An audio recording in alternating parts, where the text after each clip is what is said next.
बताई ऐसा घर पा गइल बानी कि हमार जिंदगी जंजाल हो गइल बा। का भइल बा? अब केकर कितना कहानी बताई बता बतानी। सुना। सुनावा। जरी जल हाथ सखी सुन कर मत जब बनाइले फरवठा हो।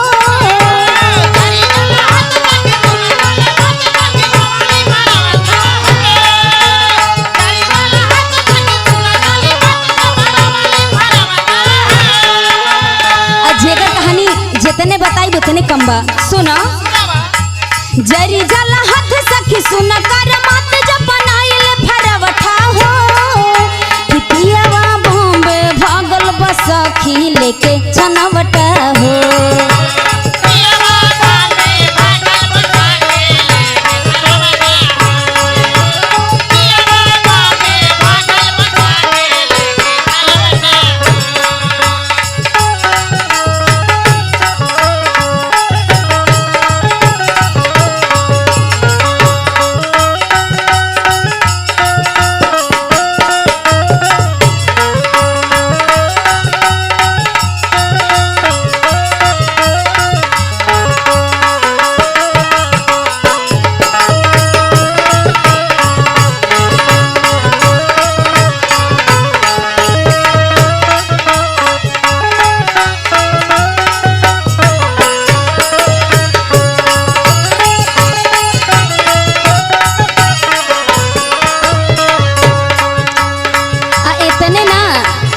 घरे भर में जे जे बा सब नौटंकी बाज बा। आई बताओ तो।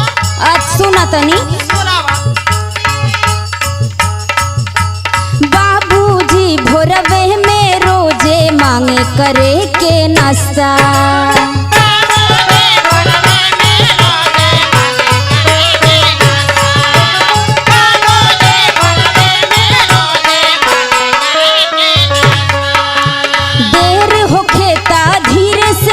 के ना पेले आपन रस्ता।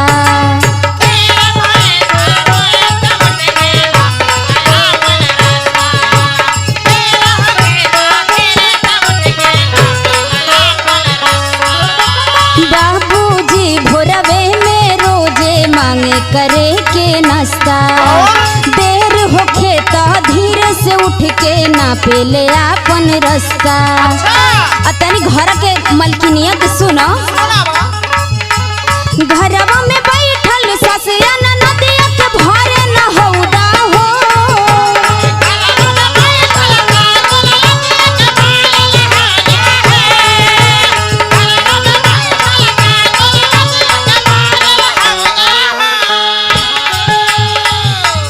घरवा में बैठल ससिया नदिया के भरे न हौदा हो।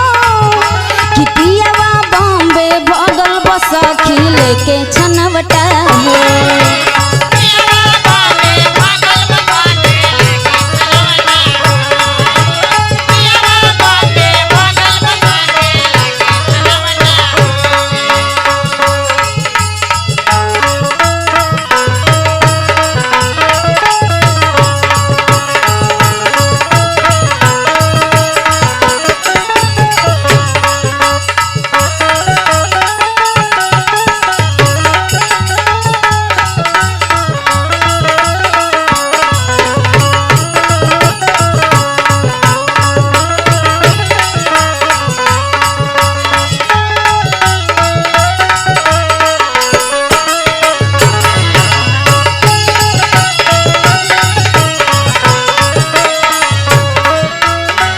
जौन हमारा घर में हमार जेठ जी बाड़े ना वो केहू से कम नहीं खे बाड़े।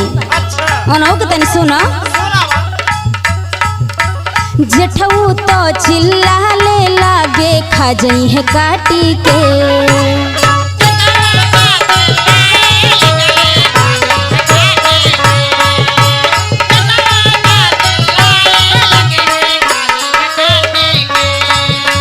घूर घूर के देखे जेठनिया पीटे टाठी के।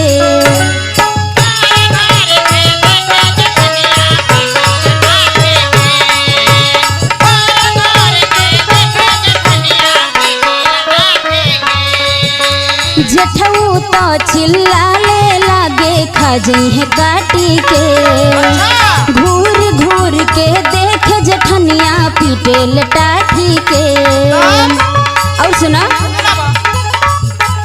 अगिया बोरे भूते साखी जरना सिसवटा हो।